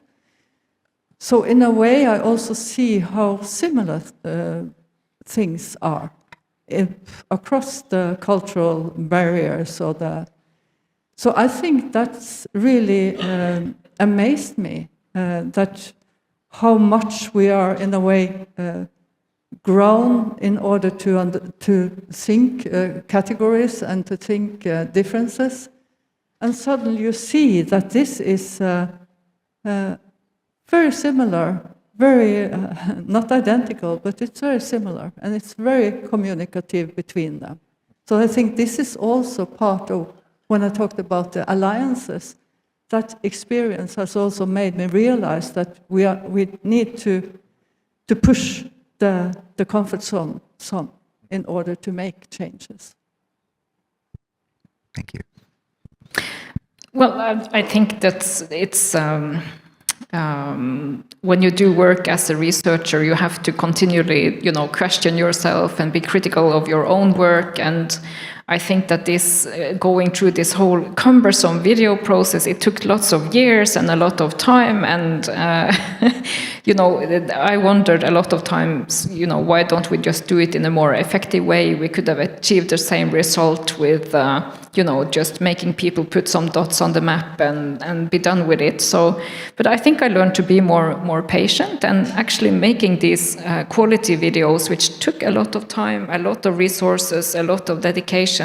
But in the end, they are there and they cannot be kind of undone. You can actually edit a dot on a map, you can edit a picture or a drawing, but a video is something that you actually cannot change what people told you in that moment or what they conveyed. So I think that's perhaps what I learned, that it's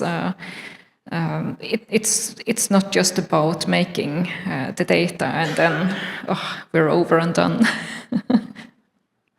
Thank you. Thank you very, very much again to both of you. It was wonderful.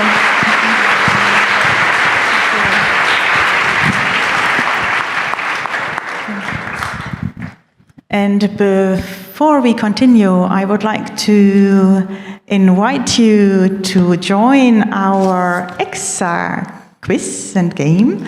So you have here the QR code, so just join our Signal group, please, and then ECSA will text you the question, one question in every break, and please come with an answer then to the ECSA booth, just in Telus space, before the break ends, for your reward. So 1, 2, 3, go. Okay, now let's stop for this game for now. You are hopefully now all in our Signal group. And yeah, I invite everyone coming back in. Good that you took the chance to take your coats. Okay. Now, we were saying to you that this is also a very creative way of doing our conference, and we invited you to be surprised. And yeah, now there will be a surprise musical guest. Enjoy.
Siellä on hienoa kekko, sinne päälapseni saadan. Siellä on lapsen postiolla tuoren Herran mäijällä kaisea tuorean karja. Siellä on lapsen postiolla kylän tuolen ovitella hermassa tuorean ilmen. Onpa mulla lystialla kuulun helos jahdella kuulella kerääjä lento. Tuoren niitä reumat niitä kaukana on kaukana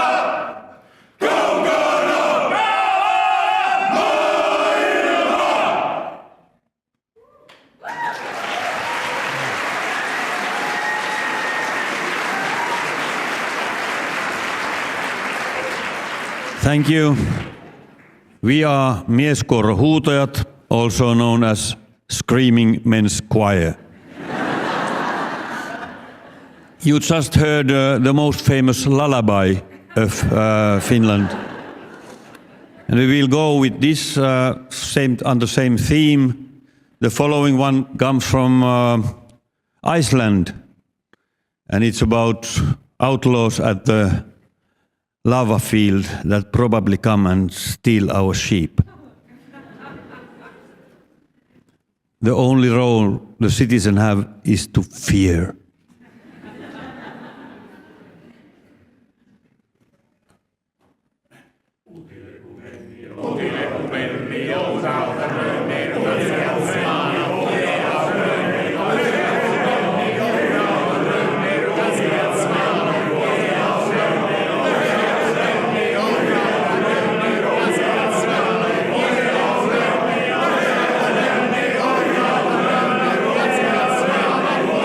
Siellä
Yes. Our last Nordic lullaby comes from Denmark. There is a crow in a tree, comes a nasty hunter, shoots the crow down. Now the crow is dead. That's how we educate our children.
We now go nearer to the theme of the conference and have a couple of national anthems in the program.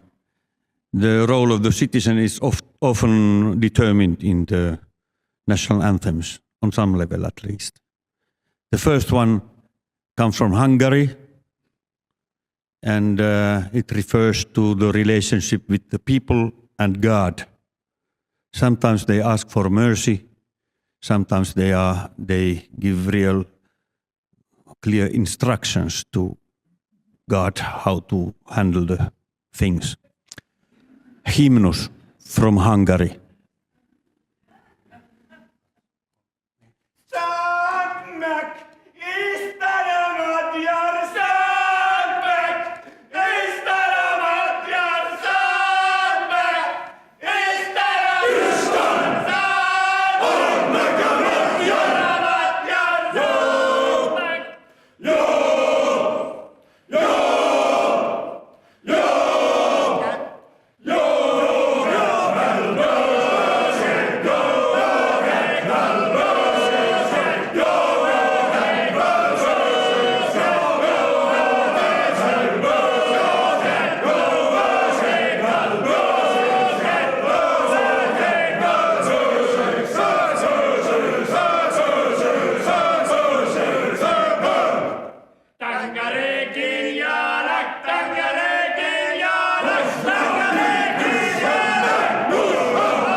The bilingual national anthem of Belgium. To save your time, we do the Flemish and the French part on top of each other.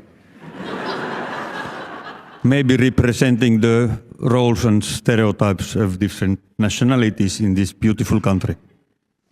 La Brabanson.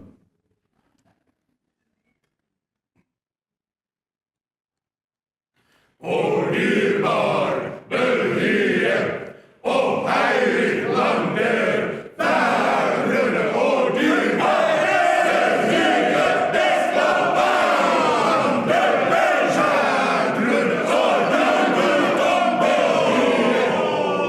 dyrbar België, bästa land der världen,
The following number comes from Finnish legislation. It's the first law that was written in Finland to guarantee some kind of rights for the minority of Sami-speaking people.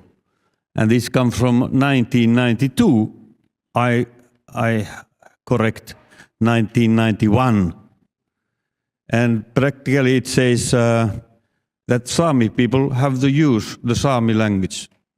They have the right to use the Sami language. Okay, we had to have a law for that.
Now I think we have to use the subtitles. There are too many things in the next piece, and I am emptied with these.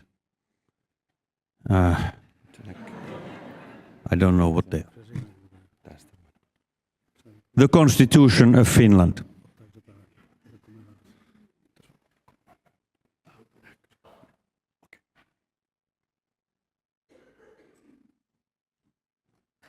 Suomi on täysivaltainen tasavalta. Valta Suomessa kuuluu kansalle. Kansalle. Suomi on täysivaltainen tasavalta.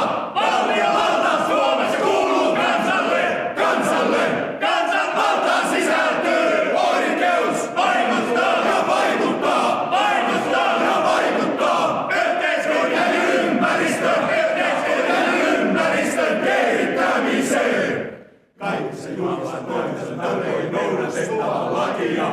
Julkisen vallan käytön tulee perustua lakiin. Kaikessa julkisessa toiminnassa on täysin noudatettava lakia. Tieteen, taiteen ja ylimmän opetuksen vapaus on turvattu. On turvattu. On turvattu. Ketään tässä ilmaan hyväksyttävää perustetta asettaa eri asemaan. Ketään ei saa asettaa eri asemaan. On ilman hyväksyttävää perustetta asettaa eri asemaan. Ketään ei saa asettaa eri asemaan. Ilman hyväksyttävää perustetta asettaa asemaan. Ketään ei saa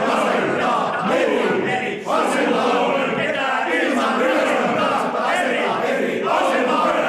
Ketään ilman Jokaisella uskonnon ja vapaus.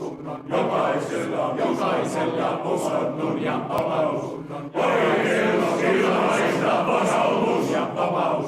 Oikeus kuulua tai olla. Kuulata jokaisella uskonnolliseen yhteiskuntaisella. Jokaisella oikeus ilmaista vakaumus. Jokaisella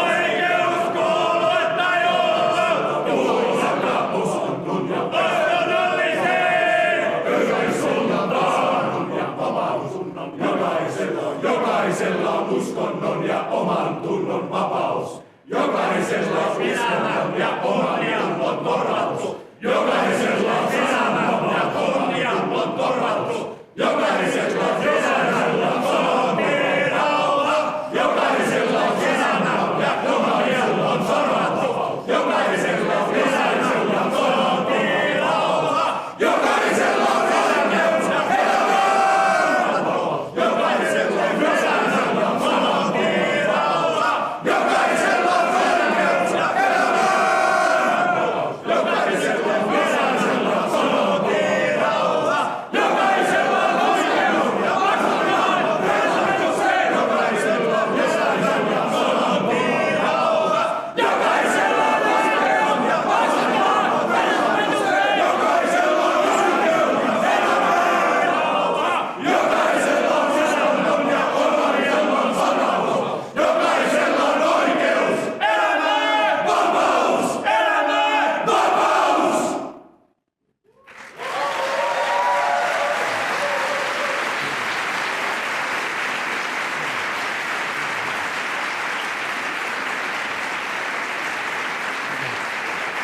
Thank you. We end our performance with the hymn for Europe, Ode an die Freude.